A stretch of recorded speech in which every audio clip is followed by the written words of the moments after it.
Hello friends, welcome back again. इस video के अंदर हम एचटेट पीजीटी फिजिक्स 2018 में जो फिजिक्स के क्वेश्चन थे उन्हीं के सॉल्यूशन को हम कंटिन्यू करेंगे। और हमारा क्वेश्चन है the energy of an electron की in an excited hydrogen atom.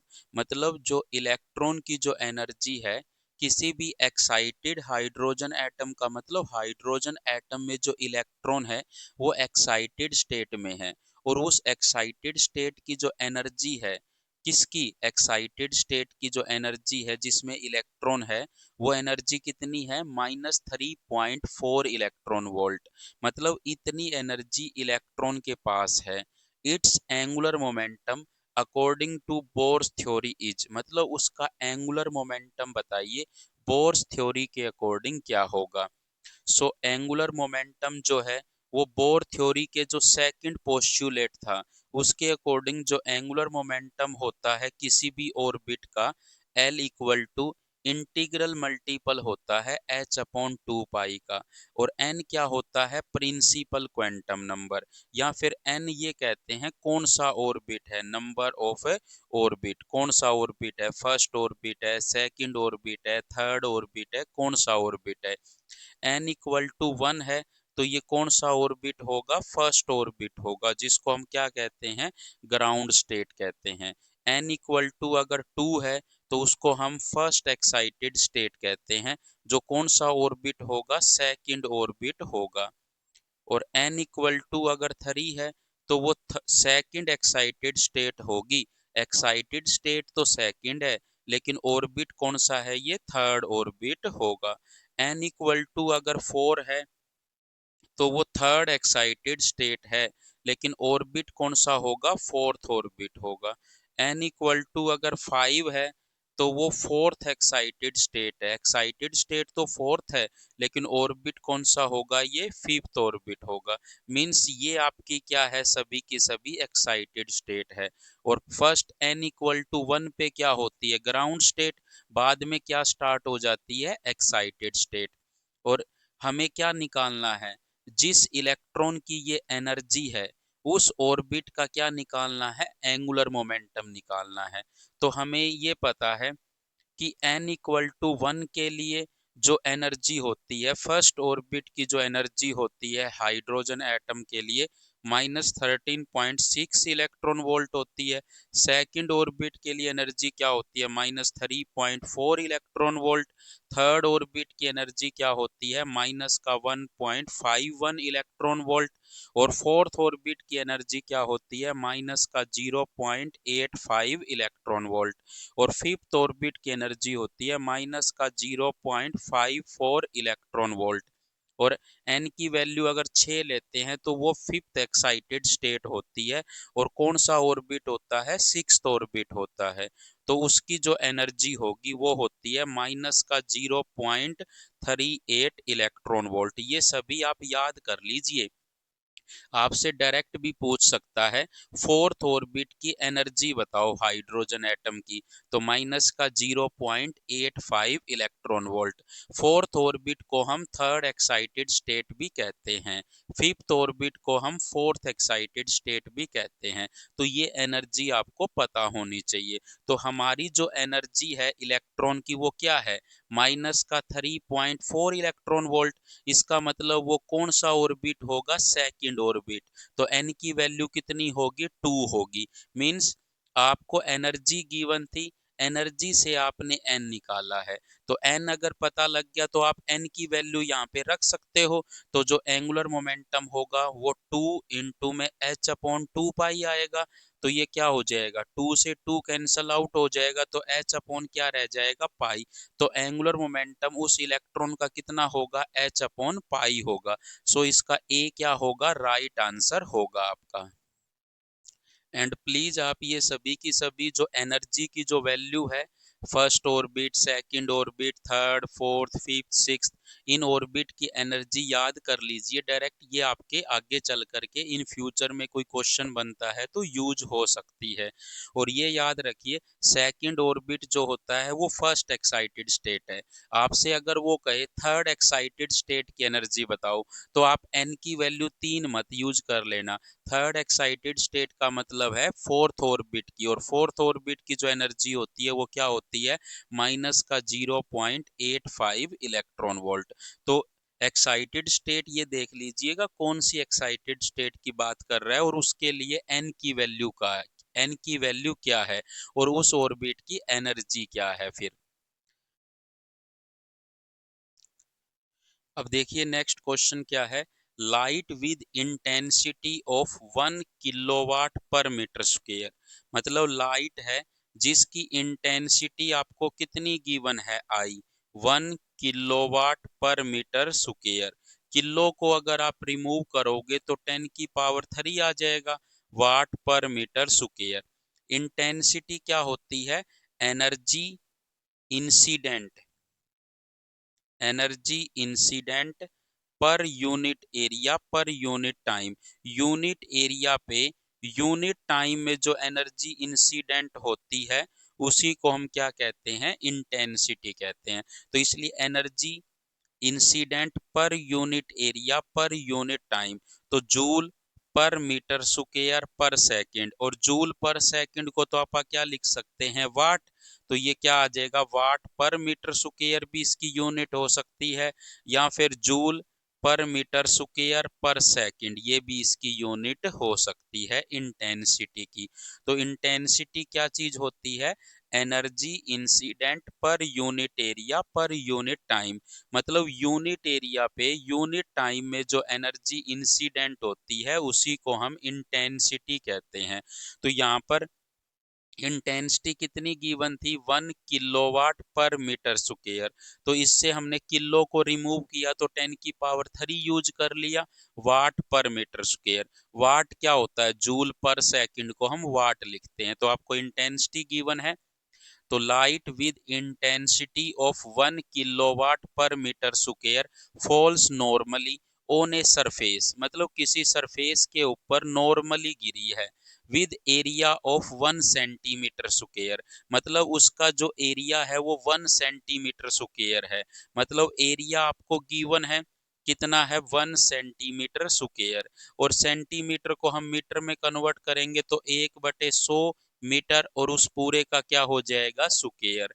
तो ये 10 की पावर -2 और उसका स्क्वेयर है तो 10 की पावर -4 मीटर स्क्वेयर। तो एरिया आपको गिवन है 10 की पावर -4 मीटर स्क्वेयर। एरिया को हम ए से रिप्रेजेंट कर देते हैं। और नॉर्मली इंसिडेंट हुई है, कैसे इंसिडेंट हुई है, नॉर्मली इंसिडेंट हुई है उस एरिया के ऊपर। और आगे क्या लिखा हुआ है, इज कंप्लीटली एब्जॉर्ब। मतलब कंप्लीटली एब्जॉर्ब हो गई वो लाइट। तो कह रहा है the force of radiation on the surface. और जब ये देखो ये जो लाइन है ना, ये जो वर्ड है कंप्लीटली एब्जॉर्ब हुई है, तो फोर्स कितनी लगाई रेडिएशन ने सरफेस पे। तो नॉर्मली जब इंसिडेंट होती है तो ये दो केस आते हैं इसमें, कंप्लीटली एब्जॉर्ब या फिर कंप्लीटली रिफ्लेक्ट, कंप्लीटली रिफ्लेक्ट। मतलब या तो कंप्लीटली एब्जॉर्ब करे, कंप्लीटली एब्जॉर्ब करती है तब जो फोर्स लगाएगा वो फॉर्मूला होता है I A/C। और जब कंप्लीटली रिफ्लेक्ट करती है तब जो फोर्स लगाएगा वो 2IA/C। मतलब यहाँ पे नॉर्मली इंसिडेंट जब कोई रेडिएशन होती है या कोई लाइट नॉर्मली इंसिडेंट होती है किसी एरिया पे, तो अगर वो लाइट कंप्लीटली एब्जॉर्ब होती है, कंप्लीटली सरफेस ने क्या किया, उसको कंप्लीटली एब्जॉर्ब कर लिया, तो उस रेडिएशन ने या उस लाइट ने कितनी फोर्स लगाई, IA/C।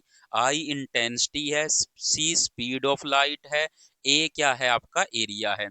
अगर वो कंप्लीटली रिफ्लेक्ट करती तब आंसर क्या आता फोर्स का, 2IA/C। लेकिन हमारे क्वेश्चन में इसने क्या किया है, कंप्लीटली एब्जॉर्ब किया है।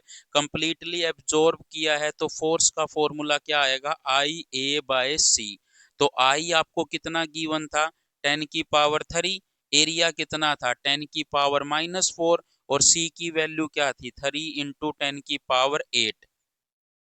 तो ये जो 8 है ये ऊपर जाएगा, तो ये 10⁻3 गुणा 10⁻⁻4 गुणा 10⁻⁻8 बाय 3। तो ये कितना हो जाएगा, -8 और -4 माइनस के 12 और प्लस के 3 है। तो ये माइनस के कितने रह गए, 10⁻⁻9/3। तो फोर्स की यूनिट क्या होती है, न्यूटन, क्योंकि सभी आपने एसआई यूनिट में रखे हैं, तो फोर्स की यूनिट भी क्या आएगी, एसआई। तो ये 10⁻⁻9/3 न्यूटन आ गया। लेकिन ऑप्शन में क्या है आपके, 10 की पावर में तो है, लेकिन साथ में कुछ ना कुछ वैल्यू है, 3.3, 3.3, 6.6 या 1.7। सो अब हम क्या करेंगे, इसके अंदर एक काम करते हैं कि 10 से मल्टीप्लाई और 10 से डिवाइड कर देते हैं। और जब डिवाइड करेंगे तो वो 10⁻⁻10 में चला जाएगा। और 10/3 कितना होता है, 3.3 होता है, इंटू 10⁻⁻10 न्यूटन। सो इसका आंसर क्या आएगा, 3.3 इंटू 10⁻⁻10 न्यूटन। अब देखिए 3.3 तो बी ऑप्शन में भी है और डी ऑप्शन में भी है, लेकिन बी जो ऑप्शन है उसमें 10⁻11 है और डी में क्या है, -10। और हमारे आंसर में क्या आया है, पावर -10 ही आई थी। सो डी इसका क्या होगा, राइट आंसर होगा। तो इसके अंदर आपको इंटेंसिटी गिवन थी, एरिया गिवन था, और आपको नॉर्मली इंसिडेंट हुई है ये बता रहा था। नॉर्मली इंसिडेंट में जब कंप्लीटली एब्जॉर्ब होती है तो फोर्स का फॉर्मूला ये होता है, और कंप्लीटली रिफ्लेक्ट होती है तो फोर्स का फॉर्मूला ये होता है। हमारे क्वेश्चन में कंप्लीटली एब्जॉर्ब हुई है तो आई ए बाय सी निकालेंगे, और आगे चल के अगर कंप्लीटली रिफ्लेक्ट पे क्वेश्चन आता है तो 2IA/C के अकॉर्डिंग आपको क्वेश्चन की वैल्यू निकालनी होगी। और एक चीज और पूछी जाती है, रेडिएशन प्रेशर। क्या पूछा जाता है, रेडिएशन प्रेशर। रेडिएशन प्रेशर की वैल्यू जो P होती है, कंप्लीटली एब्जॉर्ब होती है तो I/C होती है, कंप्लीटली रिफ्लेक्ट होती है तो 2I/C। अब देख लीजिए यहाँ पे उसने फोर्स पूछा तो IA/C निकाला। अगर वो रेडिएशन प्रेशर पूछता तो हम डायरेक्ट क्या कर देते, I/C निकाल लेते। और अगर कंप्लीटली रिफ्लेक्ट के केस में पूछता तो 2I/C क्या होता है, रेडिएशन प्रेशर। और ये कब है, जब नॉर्मल इंसिडेंट होती है।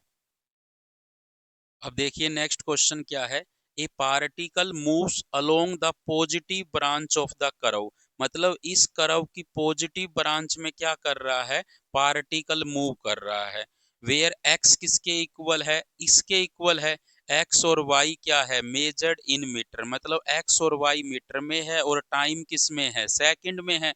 तो at T equal to 2 second पर वेलोसिटी बतानी है पार्टिकल की। एक्स और वाई मीटर में और टाइम सेकंड में है तो वेलोसिटी किस में आएगी, मीटर पर सेकंड में आएगी। तो आपको किस टाइम पे निकालनी है, 2 सेकंड पर वेलोसिटी बतानी है। और अब हमें पता है वेलोसिटी जो होती है, वेलोसिटी का एक्स कंपोनेंट प्लस वेलोसिटी का कौन सा कंपोनेंट आएगा, वाई कंपोनेंट। क्योंकि एक्स और वाई कोऑर्डिनेट ही गिवन है तो वेलोसिटी का एक्स कंपोनेंट आएगा और वाई कंपोनेंट। वेलोसिटी का एक्स कंपोनेंट क्या होता है, dx/dt होता है, और वेलोसिटी का वाई कंपोनेंट क्या होता है, dy/dt होता है। ऐसे ही निकाला जाता है। अब हमें मैन क्या निकालना पड़ेगा, dx/dt। अब हमें x कितना गिवन था, x हमें गिवन था t²/2। हमें x कितना गिवन था, t²/2। तो अगर यहां से हम dx/dt निकालते हैं तो 1/2 तो कांस्टेंट है, बाहर आ जाएगा। t² का क्या हो जाएगा, 2t, और t का क्या हो जाएगा, 1 हो जाएगा। क्योंकि t के रिस्पेक्ट में निकाल रहे हो तो t² का तो 2t हो गया और t का कितना हो जाएगा, 1। टू से टू कैंसिल, तो dx बाई dt क्या आ गया, t आ गया। तो dx बाई dt मतलब वेलोसिटी का जो x कंपोनेंट है वो किसके बराबर आ गया, t के बराबर। अब वेलोसिटी का y कंपोनेंट निकालेंगे, मतलब dy बाई dt निकालेंगे। अब हमें y किसके इक्वल गिवन था, एक्स स्क्वायर बाय 2k। किसके इक्वल गिवन था, एक्स स्क्वायर बाय 2k। तो इसका हम टाइम के रिस्पेक्ट में दोनों साइड डेरिवेटिव कर देते हैं, तो dy बाई dt किसके बराबर आएगा, 1/2 एक्स स्क्वायर का 2x, और x का क्या हो जाएगा, dx बाय dt। इस बारी x का 1 नहीं होगा क्योंकि टाइम के रिस्पेक्ट में dx बाय dt होगा, तो 2 से 2 कैंसल आउट हो जाएगा, x गुणा में dx बाय dt। और x की जगह हम क्या लिख सकते हैं, क्योंकि हमें तो टाइम का फंक्शन लिखना होगा, क्योंकि हमें t की वैल्यू पुट करनी है, तो x की जगह तो हम t स्क्वायर बाय 2 रख सकते हैं, और dx बाय dt हमारा कितना आया था, t। तो t और t कितना हो गया, t की पावर 3 बाय 2। तो हम dy बाई dt हमारा कितना आ गया, t की पावर 3 बाय 2। सो हम यहाँ पर क्या लिख देंगे, t की पावर 3 बाय 2। तो हमारा vy भी आ गया, तो vx और vy आ गया, तो वेलोसिटी आ गई हमारी किसी भी टाइम पर T I cap plus T की पावर 3 बाय 2 जे कैप। आपने vx की जगह t रख दिया और vy की जगह t की पावर 3 बाय 2 रख दिया। अब वेलोसिटी एट कितने टाइम पे पूछ रहा था, 2 सेकंड पर, तो यहाँ पर t की जगह क्या रख देंगे, 2 रख देंगे, तो 2 आई कैप प्लस टी की पावर 3, तो 8/2 जे कैप, तो 2 की पावर 3 कितना होता है, 8 होता है, तो ये 2 दूनी 4, तो आंसर क्या आएगा, 2 आई कैप प्लस का 4 जे कैप। तो ये क्या होगा, इसका वेलोसिटी आएगी आपकी t इक्वल टू 2 सेकंड पर।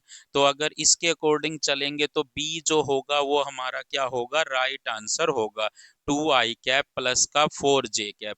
तो आपने यहाँ पर क्या किया, जस्ट डेरिवेटिव का कंसेप्ट यूज किया कि x का डेरिवेटिव करोगे वेलोसिटी का x कंपोनेंट आएगा, y का डेरिवेटिव टाइम के रिस्पेक्ट में करोगे वेलोसिटी का y कंपोनेंट आएगा। सो फाइनली आपने वेलोसिटी किसी भी टाइम t पे निकाली, और फिर t की जगह 2 पुट करके आपने at t equal to 2 second पर वेलोसिटी आपने निकाल ली। अब देखिए नेक्स्ट क्वेश्चन क्या है, a gas follows a thermodynamic process, मतलब एक गैस है वो इस थर्मोडायनामिक प्रोसेस को फॉलो कर रही है, पी वी की power X equal to constant. अगर p इंटू वी की पावर x कांस्टेंट है, तो p और v की पावर x कांस्टेंट है, तो यहाँ से हम देख सकते हैं कि अगर प्रेशर बढ़ता है तो वॉल्यूम क्या होगा, कम होगा, या प्रेशर कम होगा तो वॉल्यूम क्या होगा, ज्यादा होगा। यहाँ से हम देख सकते हैं प्रेशर और वॉल्यूम की पावर x का जो मल्टीप्लीकेशन है वो कांस्टेंट है, अगर इसको आप बढ़ाओगे तो इसको क्या करना पड़ेगा, कम करना पड़ेगा, या इसको कम करोगे तो इसको बढ़ाना पड़ेगा, ताकि इन दोनों की जो प्रोडक्ट है वो क्या रहे, कांस्टेंट रहे। सो हम कह सकते हैं कि अगर आप वॉल्यूम को बढ़ा रहे हो तो प्रेशर को कम करना पड़ेगा, या फिर वॉल्यूम को कम कर रहे हो तो प्रेशर को क्या करना पड़ेगा, ज्यादा करना पड़ेगा। In such a process, the volume of the gas was increased alpha equal to 4 times. Means just कह रहा है वॉल्यूम ऑफ द गैस का जो है इंक्रीज हो गया, ऐसे प्रोसेस में वॉल्यूम इंक्रीज हो गया by 4 times, and simultaneously the pressure decrease by beta equal to 8 times. मतलब कह रहा है प्रेशर जो है डिक्रीज हो गया कितने से, 8 टाइम्स से। तो वैल्यू ऑफ एक्स पूछ रहा है, मीन्स मान लेते हैं पहले प्रेशर P1 है, वॉल्यूम V1 है, और बाद में प्रेशर क्या हो गया, P2 हो गया, और वॉल्यूम क्या हो गया, V2 हो गया। मींस आपको फर्स्ट क्या दिया हुआ है, volume of the gas was increased 4 times, मतलब V2 जो होगा वो 4 टाइम्स होगा किसका, V1 का। तो आपको V2 बाय V1 कितना गिवन है, V2 कितना होगा, ये जो फाइनल वॉल्यूम है ये इंक्रीज हो गया, इंक्रीज कितना हो गया था, 4 times. The volume of the gas was increased 4 times, मतलब आपका वॉल्यूम V2 जो है वो 4 टाइम्स हो गया V1 का। तो V2 बाय V1 कितना आ गया, 4 आ गया। यहाँ से हम यूज कर लेंगे इसका अगर कहीं यूज करना होगा। और कह रहा है simultaneously the pressure decrease bye 8 times, मतलब प्रेशर डिक्रीज हो गया, मतलब P2 जो है P1 का 8 टाइम्स कम हो गया, तो P1/8 हो गया, तो P1/P2 कितना आएगा, 8 के इक्वल होगा। मतलब ये P2 इस साइड ले आए और 8 इस साइड ले आए, तो P1/P2 किसके इक्वल आएगा, 8 के। अब हमें क्या गिवन था, PV⁴ क्या है, कांस्टेंट है इस प्रोसेस में, तो P1 V1⁴ किसके इक्वल आएगा, P2 V2⁴ यही होगा।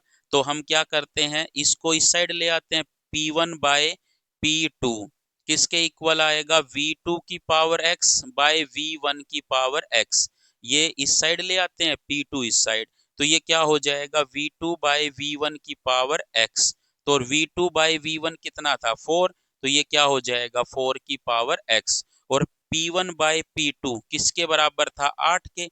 मतलब ये जो चीज है वो किसके बराबर है, 8 के बराबर है। तो मतलब 4 की पावर जो x है वो किसके इक्वल है, 8 के इक्वल है। और 4 को हम क्या लिख सकते हैं, 2 की पावर 2, और उसकी पूरे की पावर क्या है, x, और 8 को क्या लिख सकते हैं हम, 2 की पावर 3। तो ये 2 की पावर क्या हो जाएगी, 2x, और ये 2 की पावर क्या है, 3। तो अगर बेस सेम है तो पावर भी सेम होगी, अगर इक्वल है तो 2x किसके इक्वल होगा, 3 के। तो x किसके इक्वल होगा, 3/2 के। और हमें x की वैल्यू ही बतानी थी। सो इसका राइट आंसर क्या होगा, बी जो होगा वो इसका राइट आंसर होगा, 3/2। तो वैल्यू ऑफ x पूछ रहा था, तो x की वैल्यू क्या होगी, 3/2। कैसे किया आपने, कंसेप्ट यूज किया कि पहले जो है प्रेशर P1 है, वॉल्यूम V1 है, और बाद में प्रेशर P2 हो गया, वॉल्यूम V2 हो गया। प्रेशर जो वॉल्यूम है वो 4 टाइम हो गया, और प्रेशर जो है वो 8 टाइम्स कम हो गया। तो आपने दोनों यूज कर लिया, तो V2/V1 और P1/P2 निकाल करके आपने इस जो रिलेशन दे रखी थी इसके अंदर फाइनली यूज करके x की वैल्यू आपने निकाल ली। अब देखिए नेक्स्ट क्वेश्चन क्या है, the rest mass of a particle is m0। मतलब किसी भी पार्टिकल का जो रेस्ट मास है वो m0 है, तो उस केस में रेस्ट मास एनर्जी कितनी होगी फिर, m0c²। मतलब रेस्ट मास आपको m0 गिवन है, तो रेस्ट मास एनर्जी क्या होगी, रेस्ट मास एनर्जी, और रेस्ट मास एनर्जी फिर क्या होगी, रेस्ट मास जो m0 है उसको c² से मल्टीप्लाई कर दोगे तो आपकी रेस्ट मास एनर्जी आ जाएगी। यहाँ पे आपको रेस्ट मास गिवन था m0, आपको रेस्ट मास एनर्जी फिर क्या मिलेगी, रेस्ट मास एनर्जी मतलब जब उसके पास मोशन नहीं होगी फिर भी कुछ ना कुछ एनर्जी होगी, उसी को हम रेस्ट मास एनर्जी कहते हैं। वो कितनी होगी, m0c², in order for its total energy to be twice its rest energy. मतलब जो उसकी रेस्ट में जो एनर्जी है उसका दुगना है टोटल एनर्जी। ई क्या है, यहाँ पे टोटल एनर्जी है उसकी। टोटल एनर्जी का मतलब काइनेटिक एनर्जी और रेस्ट मास एनर्जी का जो सम है, तो टोटल एनर्जी जो है वो दुगनी है रेस्ट मास एनर्जी के। और रेस्ट मास एनर्जी क्या थी, m0c², उसका दुगना कर दिया। ये आपको गिवन था कि दुगना है रेस्ट मास एनर्जी के, तो आपसे उसका मोमेंटम मस्ट बी, मतलब उसका मोमेंटम जो p होता है वो पूछ रहा है क्या होगा उस पार्टिकल का। इस केस में आप एनर्जी की ये जो रिलेटिविस्टिक रिलेशन है, relativistic energy momentum relation, relativistic relation use करोगे, relativistic relations of energy and momentum. मतलब एनर्जी और मोमेंटम की जो रिलेटिविस्टिक रिलेशन है वो यूज करोगे। E = √P² प्लस m0² इसको हम दोनों साइड स्क्वेयरिंग करेंगे तो E² किसके बराबर आ जाएगा, इसके। और E किसके इक्वल गिवन है, 2m0c² के। इसका स्क्वेयर करोगे तो 4m0² c⁴ हो जाएगा, equal to P²c² plus m0² c⁴। m0² को इस साइड ले आएंगे तो 4 में से 4m0² c⁴ minus m0² c⁴ में से घटाओगे तो 3m0² c⁴ रह जाएगा, P²c² के बराबर। तो P² किसके, c² से c² कैंसल आउट हो जाएगा, तो यहाँ पे क्या बचेगा, सी स्क्वायर बचेगा और 3m0 स्क्वायर बचेगा। तो पी स्क्वायर किसके बराबर आ जाएगा, 3m0 स्क्वायर सी स्क्वायर के। तो यहाँ पर पी किसके इक्वल आएगा, रूट करोगे तो √3 हो जाएगा और m0 स्क्वायर का रूट m0 आ जाएगा, सी स्क्वायर का जो रूट होगा वो सी आ जाएगा। तो P जो होगा वो किसके इक्वल आएगा, √3m0 c। तो मोमेंटम उस पार्टिकल का कितना होगा, √3m0 c। सो इसका क्या होगा, डी जो है वो इसका राइट आंसर होगा आपका। इस क्वेश्चन को करने के लिए आपको रिलेटिविस्टिक रिलेशन पता होनी चाहिए एनर्जी और मास की। रेस्ट मास एनर्जी के कैसे निकालते हैं, मास को सी स्क्वायर से मल्टीप्लाई करके रेस्ट मास को, और फाइनली जो टोटल एनर्जी है उसकी और मोमेंटम के बीच में रिलेशन को यूज करके आपने मोमेंटम निकाल लिया। अब देखिए नेक्स्ट क्वेश्चन क्या है, an initially stationary hydrogen atom, मतलब स्टार्टिंग में जो हाइड्रोजन एटम है वो स्टेशनरी है, मतलब रुका हुआ है, makes a transition from state n=4 to n=1, मतलब हाइड्रोजन एटम के अंदर जो इलेक्ट्रॉन है ना वो n=4 से n=1 में आ रहा है, और जब वो n=4 से n=1 में आएगा तो फोटोन रिलीज करेगा। क्या रिलीज करेगा, फोटोन रिलीज करेगा। और जब वो फोटोन एमिट करेगा या रिलीज करेगा तो फोटोन कुछ ना कुछ मोमेंटम लेके जाएगा, और मोमेंटम कंजर्वेशन से अगर फोटोन कुछ मोमेंटम लेके गया है तो वो रिकॉल मोमेंटम देगा, मतलब एक मोमेंटम बैक साइड में देगा हाइड्रोजन को। वो कितना मोमेंटम देगा, उसी को हम रिकॉल मोमेंटम कहते हैं। तो वो कितना रिकॉल ऑफ हाइड्रोजन एटम कितना होगा, then the recoil of hydrogen atom in electron volt by C, electron volt by C, मतलब इलेक्ट्रॉन वोल्ट तो एनर्जी की यूनिट है, बाय सी क्या है, speed of light in vacuum is. Recoil का मतलब है कि मोमेंटम कितना देगा वो हाइड्रोजन एटम को, मतलब इनिशियली एक हाइड्रोजन एटम स्टेशनरी में था, रुका हुआ था, लेकिन जब उसका इलेक्ट्रॉन जो है n=4 से n=1 में आया तो एक फोटोन रिलीज हुआ। जब फोटोन रिलीज होगा तो वो अपने साथ क्या करेगा, मोमेंटम कैरी करेगा। क्या करेगा, मोमेंटम कैरी करेगा। जब वो मोमेंटम लेके जाएगा तो इनिशियल मोमेंटम और फाइनल मोमेंटम क्या होगा, कंजर्व्ड होना चाहिए। तो पहले रुका हुआ था तो इनिशियल मोमेंटम क्या था, जीरो। सो फाइनल मोमेंटम भी क्या होना चाहिए, जीरो। अगर कोई वो फोटोन फाइनल मोमेंटम इस साइड लेके गया है, फोटोन जो है मोमेंटम इस साइड लेके गया है, तो वो हाइड्रोजन जो एटम है उसको मोमेंटम इस साइड देगा। जितना मोमेंटम वो लेके गया होगा उतना ही मोमेंटम इस साइड देगा, ताकि नेट मोमेंटम कितना हो जाए, नेट मोमेंटम जो है वो कितना हो जाएगा, जीरो हो जाएगा। क्योंकि आपको शुरू में स्टेशनरी हाइड्रोजन एटम है, स्टेशनरी हाइड्रोजन एटम है तो उसका इनिशियल मोमेंटम कितना गिवन है, जीरो गिवन है, कि शुरू में उसका मोमेंटम जीरो है। तो फाइनल भी मोमेंटम क्या होना चाहिए, नेट मोमेंटम। तो फाइनली ये जो नेट मोमेंटम है जीरो है, वो फाइनल मोमेंटम है। फाइनल मोमेंटम भी क्या हो जाएगा उसका, जीरो हो जाएगा। फाइनल मोमेंटम भी क्या हो जाएगा, जीरो। ऐसा कब पॉसिबल है, ऐसा तब पॉसिबल है कि अगर फोटोन जो है पी मोमेंटम लेके गया है तो वो हाइड्रोजन एटम को पी मोमेंटम बिल्कुल अपोजिट डायरेक्शन में दे, ताकि इन दोनों का मोमेंटम ऐड होके क्या हो जाए, जीरो। इसी को हम कहते हैं रिकॉल मोमेंटम। रिकॉल मोमेंटम या फिर रिकॉल कितना किया है, ये चीज। अब हमें क्या करना पड़ेगा, अगर रिकॉल मोमेंटम हाइड्रोजन एटम का चाहिए तो वो p के बराबर है, तो हम फोटोन का मोमेंटम ही निकाल लेते हैं, उसी के बराबर होगा। तो अगर हमें फोटोन की एनर्जी पता हो तो हम फोटोन का क्या निकाल सकते हैं, मोमेंटम। क्योंकि फोटोन का जो मोमेंटम है, मोमेंटम ऑफ फोटोन किसके इक्वल होता है, energy of photon by speed of light. P जो होता है वो E/c के बराबर होता है। तो मोमेंटम ऑफ फोटोन किसके इक्वल होता है, E/c के इक्वल होता है।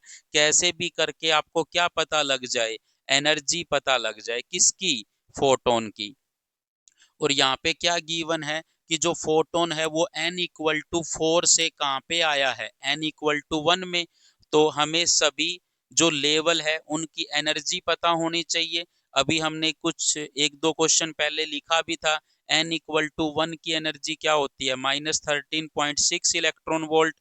n=2 ऑर्बिट की एनर्जी क्या होती है, -3.4 इलेक्ट्रॉन वोल्ट। n=3 ऑर्बिट की एनर्जी क्या होती है, -1.51 इलेक्ट्रॉन वोल्ट। n=4 ऑर्बिट की एनर्जी क्या होती है, -0.85 इलेक्ट्रॉन वोल्ट। तो आपका जो इलेक्ट्रॉन है वो फोर्थ से फर्स्ट में आ रहा है। तो इन दोनों के बीच में जो एनर्जी का जो डिफरेंस होगा, वो फोटोन एमिट होगा उतनी ही एनर्जी का होगा। और वो एनर्जी कितनी होगी, E final energy minus initial energy. तो माइनस का 0.85 माइनस, और ये माइनस का 13.6 लिखोगे तो ये प्लस का 13.6 इलेक्ट्रॉन वोल्ट में आ जाएगा टोटल आंसर। तो 13.6 में से 0.85 अगर घटाते हो तो ये 12.75 इलेक्ट्रॉन वोल्ट आ जाएगा। मतलब यहाँ पे जो फोटोन निकला है उसकी एनर्जी कितनी होगी, 12.75 इलेक्ट्रॉन वोल्ट। और ये कैसे किया आपने, एनर्जी जो है इसमें से यहाँ पे आया है, तो इस एनर्जी में से ये एनर्जी घटाओगे उतनी ही एनर्जी का क्या निकलेगा, फोटोन निकलेगा। मींस अगर इसकी एनर्जी E2 है, इसकी एनर्जी E1 है, तो यहाँ से यहाँ तक कोई इलेक्ट्रॉन आता है तो एक फोटोन निकलता है। कितनी एनर्जी का निकलता है, E2 माइनस E1 का। इसीलिए हमने क्या किया, यहाँ पर -0.85 में से क्या घटाया है, माइनस का 13.6 इलेक्ट्रॉन वोल्ट घटाया है। तो इतनी एनर्जी आ गई। एनर्जी को क्या रखा, 12.75 इलेक्ट्रॉन वोल्ट। और बाय क्या है, सी। और आपको जो रिकॉल है, इलेक्ट्रॉन वोल्ट बाय सी में पूछ रहा है, तो इलेक्ट्रॉन वोल्ट बाय सी तो हो ही गया, ये इलेक्ट्रॉन वोल्ट यूनिट और सी नीचे है, तो इसका आंसर क्या आएगा, 12.75। तो कितना रिकॉल या कितना मोमेंटम लेके जाएगा फोटोन, 12.75। और इतना ही मोमेंटम किसको देके जाएगा, एटम को। किस साइड में, उसके बिल्कुल अपोजिट साइड में। तो इसका राइट आंसर क्या होगा, बी जो होगा इसका राइट आंसर होगा आपको। तो ये थे क्वेश्चन जो हमने इस वीडियो में किए। और इन सभी क्वेश्चन में कुछ न कुछ कंसेप्ट एक अलग वे में लग रहे थे कि किस तरह से क्वेश्चन को किया जाए। So thank you so much for watching this video. अगर कंटेंट अच्छा है तो प्लीज शेयर जरूर करिए वीडियो को, और प्लीज लाइक एंड सब्सक्राइब भी कीजिए चैनल को। Thank you so much again.